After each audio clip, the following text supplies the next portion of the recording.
নমস্কার দর্শক বন্ধুরা, এক্সট্রা টাইম বাংলায় আপনাদের সকলকে স্বাগত। আমি সব্যসাচী রয়েছি এখন লেসলি ক্লডিয়ার সরণিতে এবং আজকে থেকে কিন্তু ইস্টবেঙ্গলের অনুশীলন আবারও শুরু হলো। কয়েকদিনের ছুটি ছিল, তারপর কিন্তু ইস্টবেঙ্গল তারা কিন্তু আবারও অনুশীলন শুরু করলেন। যদিও জাতীয় দলে খেলা 5 জন ফুটবলার অর্থাৎ জিকসন সিং, আনোয়ার আলী, প্রভসুকান গিল, নন্দকুমার এবং নাওয়ারে মহেশ সিং ছাড়া কিন্তু বাকি ফুটবলাররা তারা প্রত্যেকেই উপস্থিত ছিলেন এবং আজকে কিন্তু জাস্ট অল্প একটু প্র্যাকটিস হলো, সামান্য সিচুয়েশন প্র্যাকটিস ও বল নিয়ে নিজেদের মধ্যে একটা দু দলে ভাগ করে ফুটবল খেলেছেন আজকে হেড কোচ কার্লোস কোয়াদ্রাত।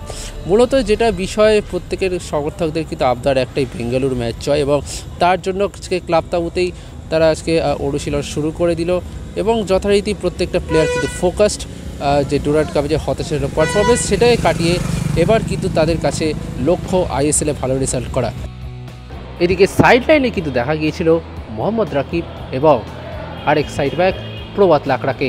যদিও দলের সাথে অনুশীলন প্রাথমিকভাবে করেন তারা, কিন্তু চোট থাকায় এই দুজনকে বেশিক্ষণ অনুশীলন করাননি কোচ কার্লোস কোয়াদ্রাত। এবং প্র্যাকটিস শেষে একটা ভালো দৃশ্য দেখা গেল, সেটা হলো হিজাজি বাহের তিনি জর্ডানে নিজের দেশে ফিরে গিয়েছিলেন ছুটির সময় এবং সেখান থেকে তিনি মিষ্টি নিয়ে এসেছিলেন সতীর্থদের জন্য এবং সবশেষে কর্মকর্তাদেরও খাইয়েছেন। শীর্ষকর্তা দেবব্রত সরকার তার ঘরে এসে তাকে মিষ্টি উপহার দিলেন এবং আমরা যারা সাংবাদিকরা ছিলাম তারাও যখন ঘরে ছিলাম সেখানে আমরাও একটু মিষ্টি মুখ করলাম, জর্ডানের মিষ্টি আমরাও খেলাম।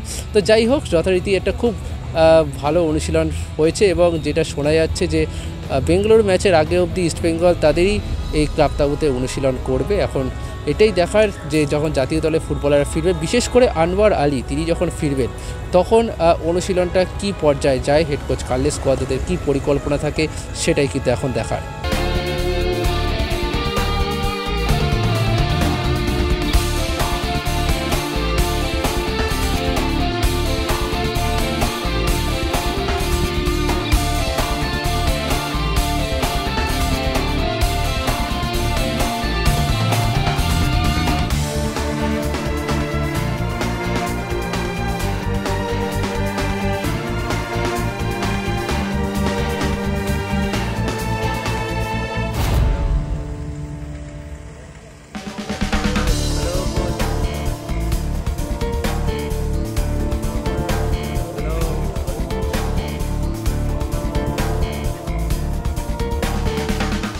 Extra time.